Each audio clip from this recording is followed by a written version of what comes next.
It must be many times and on many occasions in our life that we have pondered over this question.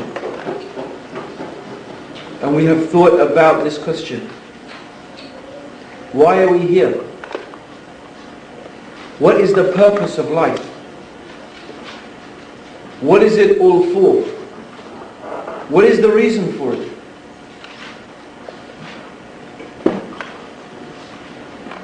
And in some way or another way, we find many different religions, many different philosophies have tried to provide answers to these fundamental questions. We live in a society, the Western society, that in reality is first and foremost and essentially an atheistic, or if not atheistic, certainly secularist society. That it advocates and propagates the ideology of materialism. And this materialistic ideology is backed by scientific theories, and in particular the theory of evolution.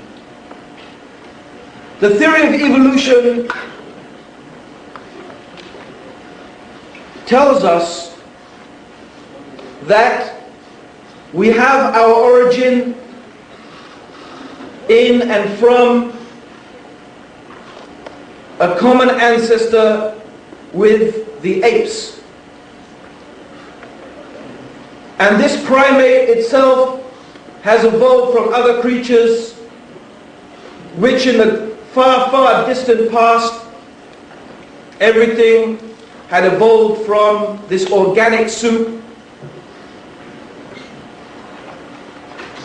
And this is what they use to back their materialistic philosophy. The man, according to them, that the human being, according to this ideology, is in fact no more than an animal. An advanced animal, but nonetheless an animal. And everything else is explained in the context of that. Similarly, according to them, the universe itself is a product of some random events. I think if the sisters would like to sit down, I noticed there's a place up there on top, so maybe you could find your way up there. It might be more comfortable. That it is a product of random events. So my brothers and my sisters, what is being taught to us at the moment in reality is this idea that in reality there is no God, there is no need for a God, there is no day of judgment, there is no hellfire, there is no paradise, that we in fact in reality are mere, our whole existence is a coincidence. And in reality the life has no real purpose and no real meaning, except the purpose and the meaning that you happen to want to give it. That you eat, you drink, you sleep, you seek shelter, you live, you die. That's it. So this is one philosophy, one ideology.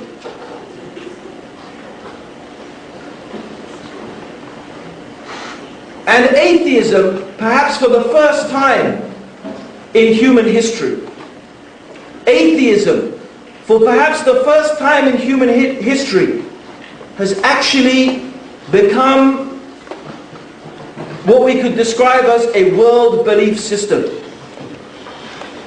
Because in the past we found that to some degree or another degree, people have always believed in the existence of a creator or a creating being. And that pure atheism was something very rare. And this is what we need to talk about today. What we have to develop upon today and discuss today and bring up today is basically two concepts. The atheistic ideology, and the other idea is the concept or the understanding that there is a God, there is a creator, that the universe, that life does have a special purpose. Yet within the belief systems that believe in the existence of God, there is also a great difference. And we hope that we'll be able to examine some of these differences and draw some conclusions from all of this. So first of all, what I would like to examine is the arguments against and the arguments for the belief in the Creator. Why? Because this is going to be fundamental to explaining the reason and the purpose of our existence. Strangely enough, although the atheist claims to take the ground of rationality, of science, of a position where there is a lack of prejudice